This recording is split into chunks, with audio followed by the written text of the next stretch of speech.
Okay, hello, this is your boy Mookies. I'm here to do this episode of RWBY Review, which is probably the first one on the channel. Please bear with me, I'm trying to set up a new microphone and, figure out how to edit out my breathing and all that sort of stuff because, that's kind of weird to hear on audio, but I kind of need to do it, so, to live. So this is the first review episode. And I spell it REVW, review. I'm so funny and clever. This is episode 1 of RWBY Review, even though it's volume 8, chapter 1 I'm doing Divide. I already did the reaction videos, but now I'm going to try and do like proper review videos. And I've said that like 1,003 times already. So let's just get straight into the episode because I need to stop talking or else I'll make a fool of myself. Right off the fucking bat, this child is Cinder, and I know this because I've watched the episode already, and I fucking love it. Love that we're finally getting some Cinder backstory. Love that we have some impression of what she is. It's been 8 volumes, 8 years. We're finally getting to see who she is as a child and why she wants to do what she wants to do and where she came from. So that is a fucking okay in my books. I'm actually super surprised that Cinder, or Salem rather, didn't shoot them down from approaching, which I think is weird, because what if it was like an airship from Atlas, one of James's airships? Why would she just allow it to happen? Was she expecting Cinder? Did she know Cinder was going to come back? Then again, she knew that Cinder was alive when Raven supposedly killed her back in volume 5, but I suppose that's because the Grim Arm, I think the Grim Arm is the reason that Cinder or Salem knew that Cinder was still alive, because she'd sensed it was alive. And Neo is finally getting to meet Cinder for the first time. Not Cinder, I keep saying Cinder and Salem. Neo finally gets to meet Salem for the first time. Salem is gonna put Cinder through the fucking ringer, and I love it. It's so funny, actually. Cinder is my favorite villain, to be honest, out of all of them, now that Adam's dead. And I just really appreciate who Cinder is as a character, and I really, I keep saying this every fucking time, but I love her volume 1 to 3 designs, and it was absolutely perfection. And her volume 4 to 6 outfit was pretty okay too, but her volume 7 is pretty bitchin' as well. This guy needs to shut up. I really fucking hate Tyrion, but the weirdest thing is happening to me. I'm actually starting to like him a little bit against my will, and I don't like that. I love that Cinder just fucking shot him down as well, and the fact that Tyrion is laughing crazily like a fucking weirdo, it's interesting, to be honest. He's being interesting in that he's not fucking laughing crazy, so I like his character much better this way. Cinder was praising Neo for all of 5 seconds before. Actually, I think Cinder thinks that calling somebody an asset is a compliment, but I think Neo is not too fond of her.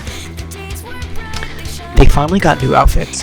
I think I hated Emerald's outfit at first, but now it's grown on me. I kind of like it. I liked Mercury's outfit from the very beginning, and it was very nice. This new one. His old one was pretty good too, as well. Tyrion has a reason. Tyrion is much more enjoyable now that he's not laughing every 2 seconds. Salem is the queen of petty. I love it. I've given no such command. Why? She needs the power. And I like that Cinder's smart enough to not, question Salem too much. This game is not yours to win, Cinder. It's mine. Just because you're more valuable to me than a pawn does not make you a pirate. That's some mad disrespectful dialogue right there. But it's very nice, I like it. I did not notice Hazel's outfit at the beginning, and I think, number one, I hate his hair. I think I preferred his hair previously. I don't know how I feel about his outfit as it is right now. And that has to have hurt Cinder right there, that without you I am nothing. Because, okay, Salem, you don't have to rub it in. Come on, sis. Come on. So that's a bare honest. How did they find Oscar so quickly? It's not like the communications are available, it's not like they're up. All of their scrolls are or at least their old scroll, the new scrolls that they were given by Ironwood and the Alice technology, those were shut down. So I don't know what's going on there. Rice's hair looks so much better now. It doesn't look as bulky. I think Joanna is growing on me. Like, I didn't really care for her all last volume. I don't really have strong opinions on May Marigold either way. I don't like how she was like fucking rude to Marrow last volume, because Marrow's my boy. Like, I love him so much. He's a good boy. But aside from that, I don't really have any issues with her. I feel like Oscar was scared of Nora because of the whole Neo taking over the impersonation of Nora and taking her form and then trying to kill him type of thing, and then going in for a hug and all that sort of stuff. Why didn't Blake finish that sentence? Here they are keeping more secrets, and to be honest, I'm on team secret keeping until you have your story straight, or like you don't say something you'll regret. It's better to like think it over, but at the same time they're kind of being hypocrites. So I think it's interesting that Yang is finally the one to question Ruby, that she's finally the one to like question her sister's leadership. Before, they always followed her lead. For Yang was the one who would always listen to whatever Ruby said and always had her back no matter what. And it was like, what's your problem with my sister? Anytime somebody tried to question her or like be mean to her. But now I don't think Yang's being mean about it. I don't think she's doing this out of like a malicious sort of I want to be the leader now. It's more like she's just taking the reality into account, and they're sort of acknowledging what's going on, and somebody has to hold Ruby accountable, and somebody has to like help her realize what's the reality of the situation. And she can't improve if she's not like held accountable for her failures and knows that when she's failing, and she's failing. So I like that there's some contention between the Rose Xiaolong sisters. I just think it's a really interesting character direction for Yang to question her sister. It's about time, to be honest, because siblings don't always get along or agree on every single thing the way that Yang and Ruby kind of have the entire series. But Yang is doing this out of like a loving place. She's letting Ruby know that not everything she's doing is correct. Not everything is always 100%. Like, not everything Ruby does is flawless. The way that she sort of implied that it was in Volume 5 when she said that she would follow Ruby no matter what happened, because she always feels like Ruby knows the right thing to do no matter what. So the fact that they're developing and changing, it's kind of cool. No, do not give yourself over to Salem. Penny, don't do it, sis. It's a bad idea. Penny's getting a bit more willful, so I like that. But she's also depressed. Like, she's feeling depression.exe file format, somebody's executed that on her. She needs to get that antivirus cleaning. I don't know what I'm saying, please ignore me. Ironwood's voice is so creepy here. Like, it's so... He sounds like a predator. Like, I don't know how to articulate it. Like, he's clearly emotionally manipulating her right here. And the tone of his voice, how dead he sounds, it's just very uncanny. And I think Jason Rose did a really, really fantastic job conveying that sort of, like, mentality.